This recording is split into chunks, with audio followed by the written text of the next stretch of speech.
¿Reconocemos o contactamos con nuestros seres queridos en el más allá? Segunda parte. Como podemos ver, son muchas las maneras que hay para que algunos vivos puedan contactar conscientemente o no con los que están en el más allá. Pero también ocurre lo contrario, desde el más allá, es decir, algunos muertos están durante años cerca de otras personas muy queridas con la intención de protegerles y en ocasiones lo han hecho, particularmente con respecto a niños.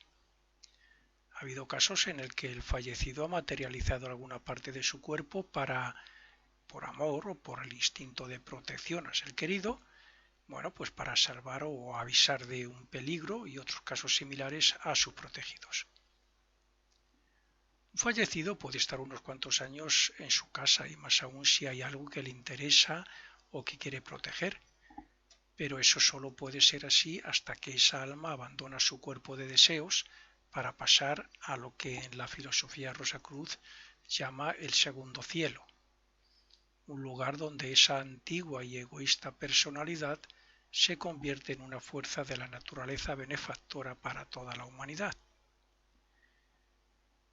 No hay que olvidar tampoco que en la mayoría de las muertes, cuando el agonizante está en sus últimos momentos y desciende sobre él una gran oscuridad, algunos le llaman esto un túnel oscuro, algo así, que en realidad no es así, es simplemente un adormecerse para luego despertar en el mundo de deseo, que es un mundo de luz. Pues bien, a continuación puede ver a sus seres queridos del más allá junto a su lecho. Cierto es que la muerte no concede ningún poder a los que fallecen. Por eso ellos no pueden hacer nada por el agonizante, solo esperar mientras le dan todo su amor, oraciones o lo que buenamente puedan. En sentido contrario, si nosotros queremos ayudar a los recién muertos mientras están en el purgatorio, lo podemos hacer concentrándonos en sus imágenes, en su imagen y enviándoles sentimientos y deseos de la más elevada naturaleza espiritual. También son muy efectivas las oraciones dichas de corazón y con la intención de ayudarles a pasar esos momentos. Hay veces en que se puede ver a alguien que está a punto de morir aunque esté muy lejos de nosotros. Se han dado muchos casos de moribundos que, viéndose ya a punto de entrar en ese túnel oscuro, pues han sentido la gran necesidad de ver a algún ser querido que hacía mucho tiempo que no lo veían o por otros motivos similares. Entonces se les ha podido ver, aunque casi de una forma inexpresiva, por ser solamente una imagen mental, claro, no es que estén ellos ahí, es decir, una forma de pensamiento creada por esa misma persona, por el moribundo. Si este moribundo tuviera conocimientos ocultos, si lo hiciera voluntaria y conscientemente, es posible que pudiera mostrar alguna expresión. Pero si no fuera así, simplemente sería como una imagen pasajera y sonámbula, poco más. Esta es quizás la única forma en que un moribundo pueda contactar con un vivo por medio de un cuerpo astral. Los demás, donde sí puede expresarse, suelen ser siempre y únicamente por medio del espiritismo o la mediumnidad. En el espiritismo normalmente, como es la Ouija, la escritura automática, todas esas cosas, por lo general no se les ve. Y en la mediunidad, cuando un medium se ofrece, por decirlo así, ofrece su cuerpo para que el fallecido se exprese a través de él, entonces sí, el fallecido puede incluso hablar a través de la laringe, de la garganta de él, a través de ese cuerpo físico que le han prestado. Hay otras veces que han salido, se les ve salir o entrar a ese cuerpo físico. Pero creo que ya lo he dicho, todo esto cuanto más lejos mejor. Llevamos siglos sabiendo, o al menos más de un siglo sabiendo los muchísimos casos que ha habido, negativos todos, claro, por prácticas como la Ouija, la escritura automática, las invocaciones, la magia negra, etc. Para algunos todo esto es mentira, pero yo al menos Una vez estuve, vamos a decirlo así, investigando, experimentando y para mí es todo bastante cierto.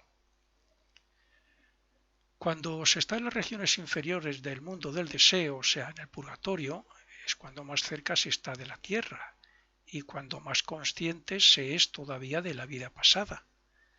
Entonces, y si los familiares encuentran algún medio o sensitivo, será posible su comunicación y expresión, porque el fallecido utiliza el cuerpo físico y el etérico de ese medium, como he dicho, como acabo de decir. La imagen seguirá siendo la del medium, la de la persona que se ofrece, pero lo que se diga saldrá de la mente del fallecido. Una vez que el alma deja el purgatorio y pasa al primer cielo, la comunicación ya es más difícil, aunque no de alguna forma imposible, porque el amor es mágico. Hay veces que si es sentido positivo por amor hacia una persona se han podido dar casos de apariciones o manifestaciones. Un alma en el cielo que siente un gran amor y compasión por un familiar minusválido, por ejemplo, que dejó la tierra sin nadie que le atendiera, le tendrá a su lado imaginariamente dándole su amor más profundo. Y ese amor llegará a la persona que está en la tierra de diferentes formas, como por ejemplo en sueños o en forma de protección ante algún peligro. Estos casos son los que algunas personas han contado como apariciones de fallecidos, cuando en realidad son contactos gracias a la acción voluntaria y amorosa del fallecido, aunque al vivo le parezca que se ha producido en la tierra. Este mismo caso puede ocurrir cuando el medium tiene una naturaleza espiritual elevada y puede alcanzar el cielo. Entonces contacta con el alma desencarnada y ésta se expresa a través de él, pero el alma tampoco desciende a la tierra. Es necesario que quede claro que es muy peligrosa la práctica del espiritismo y la mediunidad, porque existen posibilidades de que el alma desencarnada pueda hacerse dueña de los cuerpos inferiores de un medium y utilizarlos hasta consumirlos y hacer que muera, o incluso desconectarlos de su propio dueño.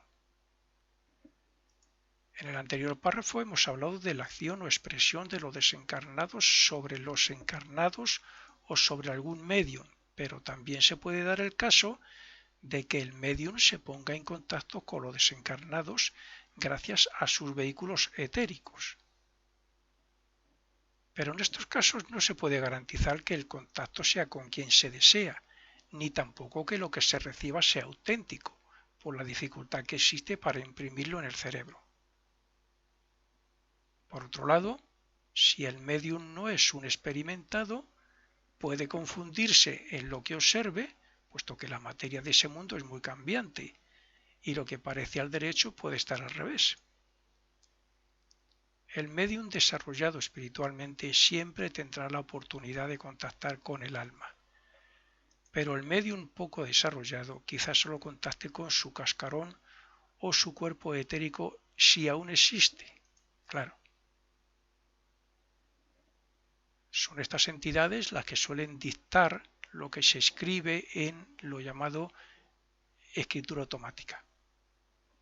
De cualquier forma, si el medium contacta con la entidad verdadera, no recibirá nada más que la información que ésta quiera darle. La conexión o comunicación en esas regiones se produce por medio de atracción magnética, por la compenetración del aura de la entidad con la del medium, convirtiéndose entonces el medium en una entidad desencarnada temporal. Pero, como se ha dicho, nunca un medium puede garantizar con quién ha contactado, puesto que en esas regiones hay muchas clases de entidades, como ya veremos.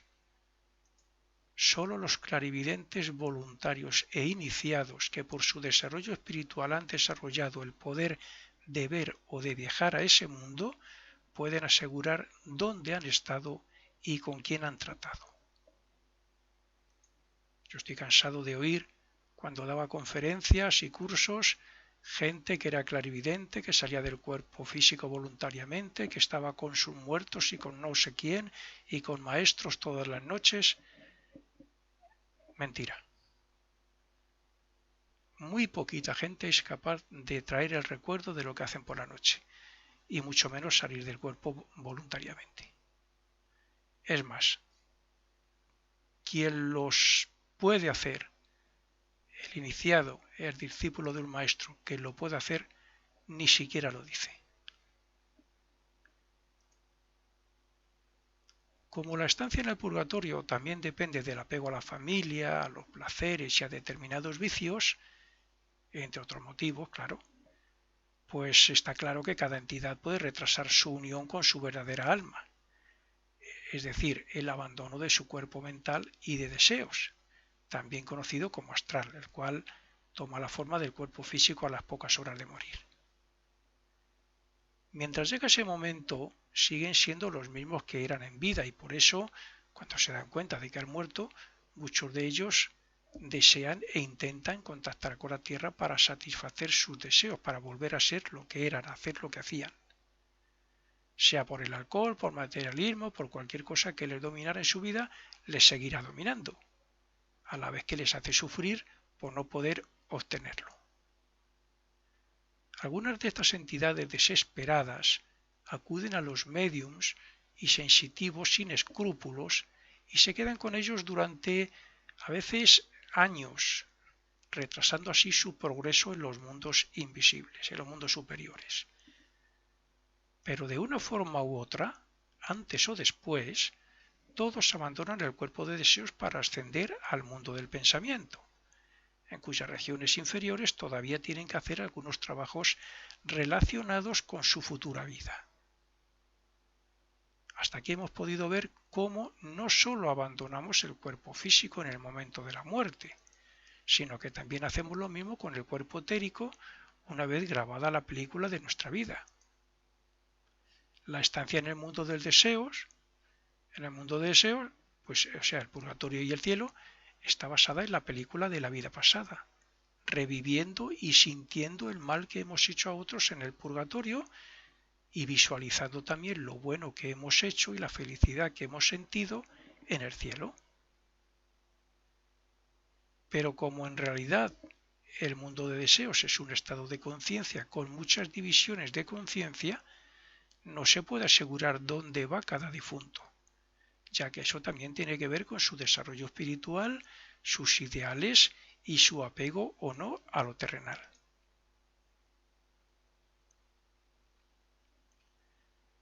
A diferencia de los cuerpos físicos y etéricos que no tienen relación directa con la naturaleza emocional ni con la mente, el cuerpo de deseos sí la tiene. El cuerpo de deseos es el cuerpo de las emociones, sentimientos, pasiones, anhelos, etc. Y con él está muy compenetrada la mente, con sus hábitos de pensamiento y manera de pensar. Está muy unidos porque algo que vemos nos estimula un sentimiento en el cuerpo de deseos, ese sentimiento nos puede despertar un deseo que a su vez llega al pensamiento, el sentimiento, la emoción o el deseo, lo que sea, y hace que se cree un pensamiento sobre ese hecho que se está viendo y a la misma vez sintiendo. Y a lo mejor incluso ese pensamiento hace que se vuelva a crear otro deseo o otro sentimiento. Por eso digo que están tan unidos. En el mundo de deseos, después de la muerte, estamos allí con nuestro cuerpo de deseos y con la mente. Ya hemos dejado el cuerpo físico y el cuerpo etérico. Bien, así es que cuando los cuerpos de deseos quedan abandonados, siguen siendo el mismo en su naturaleza como lo era durante la vida y hasta que le abandona el alma para seguir su camino hasta su propio mundo, donde descansará hasta un nuevo renacimiento. Ese cascarón sigue siendo el mismo, ya no tiene vida propia, pero en él está casi todo el pasado de lo que representa el propio cuerpo. Esto significa que ese cascarón, como se le suele llamar, puede responder aún a muchos de los posibles contactos que he mencionado con sus mismos hábitos y expresiones, pero con la excepción de que éstas son automáticas y no inteligentes. Las respuestas. Este cuerpo puede expresarse a través de un medium, acudir a sesiones espiritistas, responder allí donde se encuentre a otras entidades que le conozcan, etc. Pero nunca lo podrá hacer con razonamiento, porque la mente y la voluntad ya no están en él. Él es un cascarón. La voluntad pertenece al espíritu, como la conciencia, y la representa el hombre o alma desde las regiones superiores del mundo del pensamiento, que es lo que llamamos el tercer cielo. Y la mente común con la que razonamos se sitúa en las regiones inferiores de ese mundo, al que llamamos segundo cielo, que es donde se va cuando se abandona el cuerpo de deseos. El cuerpo de deseos se abandona cuando terminamos el primer cielo, en lo más elevado del mundo de deseos, pero luego pasamos al mundo del pensamiento. Las regiones inferiores es el segundo cielo, y ahí hacemos unos trabajos importantísimos, sobre todo con respecto a la futura vida. Y cuando terminamos ahí pasamos al tercer cielo, donde ya en nuestra etapa evolutiva actual no hacemos nada. Estamos en una especie de sueño. Y es de ese sueño cuando despertamos con el deseo de volver a experimentar, porque el propio espíritu ahí sabe que la experiencia es imprescindible. Para progresar tenemos que experimentar. Y es a partir de ahí cuando se vuelve a programar y a crear ya los futuros cuerpos para renacer. Bien, volviendo entonces a los cascarones. Estos cascarones no tienen iniciativa, solo reflejan lo que eran. Solo repiten o responden a los estímulos conocidos, pero no tienen intención, no hay voluntad propia. Sin embargo, estos cascarones pueden hacer muchas cosas. No se lo aconsejo a nadie, pero si algún lector ha hecho espiritismo, contactos telepáticos involuntarios, escritura automática, etc., habrá comprobado que mienten y desvarían y se les pilla rápidamente cuando se les pregunta. Vamos, así al menos es la experiencia que yo tuve. Como se les pilla a algunos espíritus, a algunos fallecidos que acuden a la Ouija. Y como hablan en alguna ocasión algún ser, alguna entidad de buena voluntad que acude precisamente para espantar a esos otros y para advertir a los que están jugando. Al menos mi experiencia, como ya he dicho. Si de por sí estos temas son difíciles de comprender y de asimilar por quienes no están familiarizados con la filosofía oculta, más difícil es aún para ellos comprender cómo un cascarón puede aparentar estar todavía vivo en sus expresiones. Para tener una pequeña idea debemos de pensar que todos los hábitos, repeticiones, ideas, vicios, prácticas habituales, etc., que se hacen durante la vida, dejan huellas en las moléculas. De hecho, está demostrado que el carácter cambia la expresión de la cara. Bien, pues dejan huella en las moléculas y estas huellas hacen vibrar la materia del cuerpo de deseos, como también ocurre con los impactos externos y respecto a los pensamientos que impulsan a la acción. Un pensamiento nos puede llevar a hacer algo. Un sentimiento puede llevar a crear un pensamiento X. Por consiguiente, como el cuerpo de deseos responde a todos esos estímulos durante toda la vida, aunque esté abandonado, es como si él mismo fuera un yo. Ten en cuenta que ese cascarón ha sido el cuerpo de deseos de una entidad durante muchísimos años. Y ahí ha sido donde han estado los sentimientos, los deseos, los hábitos, las costumbres, las pasiones, los vicios. Cualquier estudiante de fisiología sabe que las células tienden a repetir las vibraciones que reciben y por eso se forman los hábitos, las respuestas o repeticiones inconscientes y en definitiva las respuestas automáticas.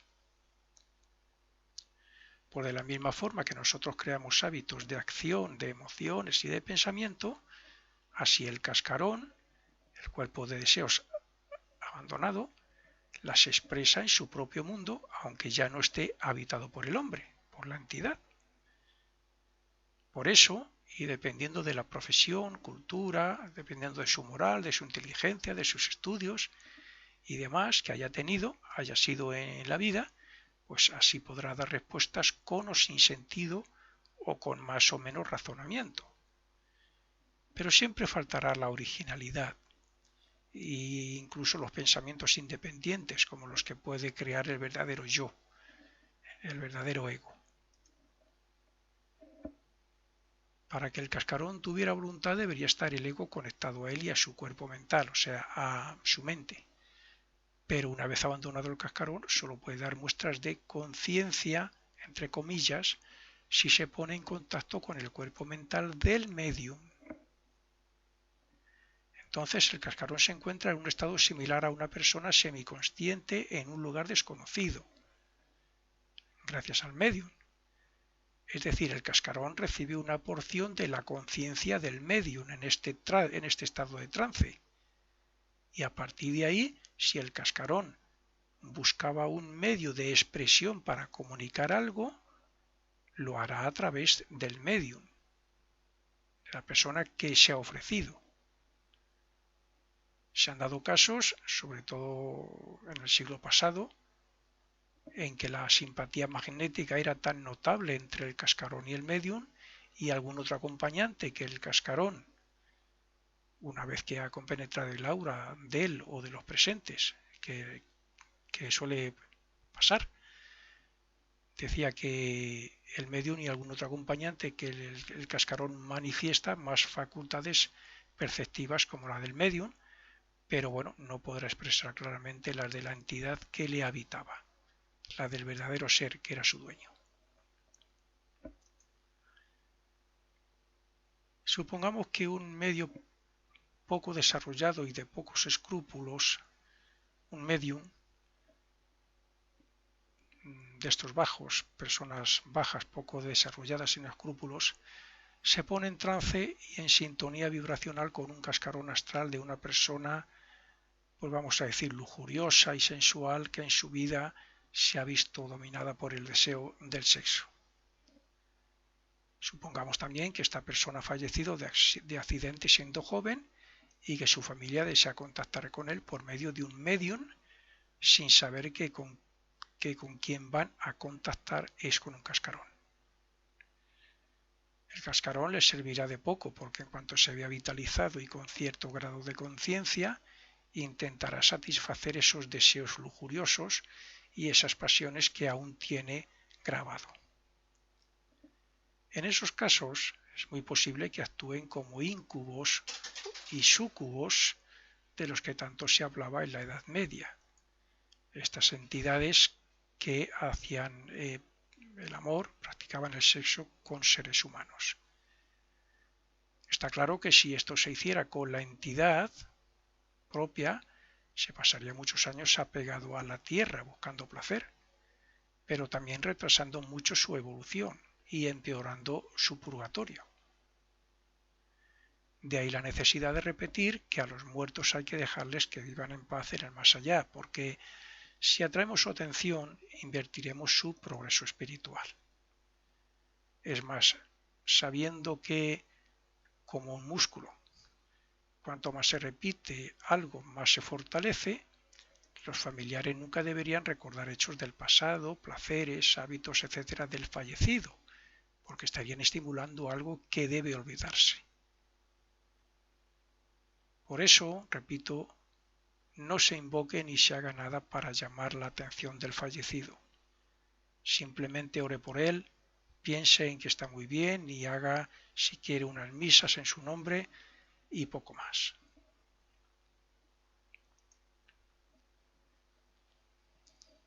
Todos sabemos lo fácil que es caer en un vicio. Estamos tan dominados por los deseos y los placeres que nos cuesta ejercer la voluntad y la razón para evitar hacer o caer en el mal. Y lo peor es que estamos tan acostumbrados a esta forma de vida que casi nos hacemos autómatas en la manera de actuar, de hablar y de pensar. Pues bien, basándonos en estos hechos del mundo físico, puesto que todo lo que somos y expresamos tiene relación con lo que el cuerpo de deseos ha ido grabando desde su nacimiento, es fácil de entender que cuando un cascarón acude a una llamada espiritista o mediúmnica, que gracias a Dios cada vez hay menos, entonces está adquiriendo nuevos hábitos por medio de lo que se recibe de esas personas, de las personas que le invocan o que le atraen. Y como por lo general las personas que practican esto no son precisamente muy espirituales, se suele hacer por ignorancia, por diversión o con malas intenciones incluso, pues bien, esta persona entonces no saben con qué fuerzas están jugando. Hace poco aquí en España se ha estrenado una película de una chica que parece ser que comenzó haciendo la ouija o algo así y terminó, creo que suicidándose o algo así. Bueno, ha habido muchos casos similares. Suele ocurrir que hacen cosas de poca moral que alcanzan a la entidad, resultando que esa entidad se puede hacer más inmoral de lo que era en su vida pasada. En mi corta experiencia, sobre todo sobre esto, he podido conocer, entre comillas, ¿no?, a entidades burlonas, buenas y malas, hasta que un día, sin saber quién o qué era, porque no lo llegamos a saber, pues nos echó un sermón. Bueno, un sermón en el más positivo sentido de la palabra. Y un sermón que comprendimos el mal camino que habíamos elegido para entretenernos y para investigar en el más allá. Esto fue mucho antes de conocer yo la filosofía, la filosofía oculta en general y bastante antes de conocer la filosofía de la fraternidad Rosacruz, la cual me sorprendió cuando leí cosas que decía Max Heindel que eran perfectamente, describían perfectamente lo que yo había experimentado. Espero que se hagan una idea y que razonen los que leyendo estos párrafos o los que me escuchen tengan ganas de hacer espiritismo. Que lo razonen bien. Ni yo ni nadie del grupo que lo practicábamos nunca cayó en manos de ningún espíritu.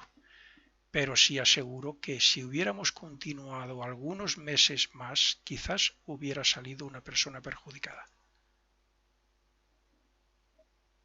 Basándonos en lo dicho en los últimos párrafos, ¿qué creen que pueden encontrar los que pretenden contactar con sus seres queridos y les responda un cascarón de algún ser malvado, alguien apegado a la tierra o un elemental que está utilizando dicho cascarón?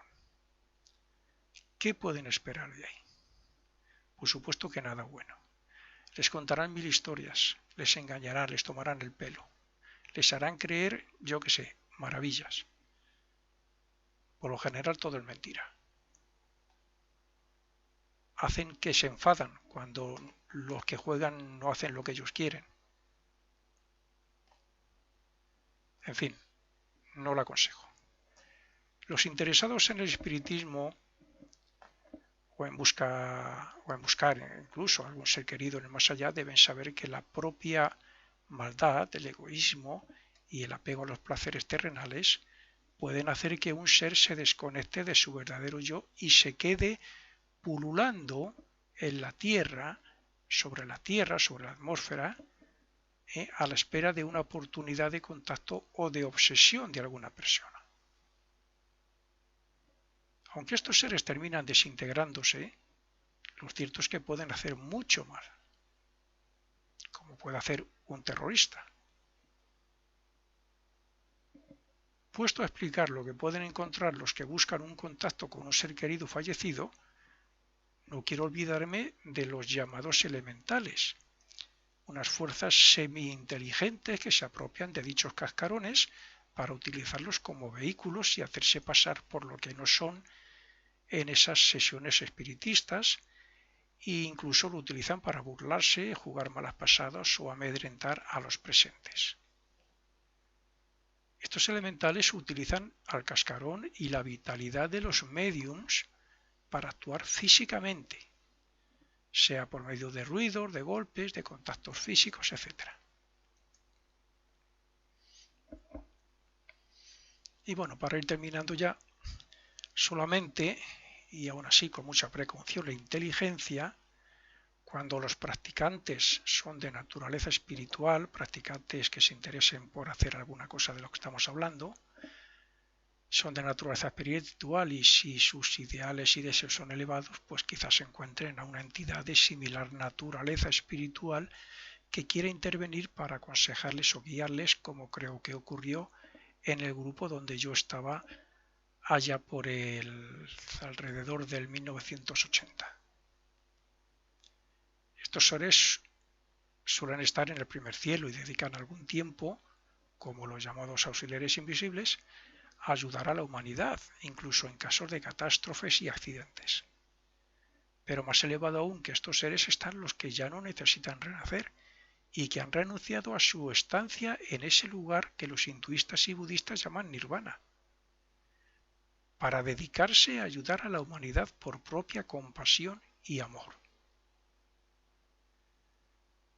Es evidente que estos no contactan con esos médiums de que hablamos, ni con esas personas que hacen la ouija ni nada de eso, sino con personas que son elegidas por ellos mismos, porque su desarrollo espiritual está pronto ya para ser discípulos o iniciados y colaboradores de la gran obra de Dios.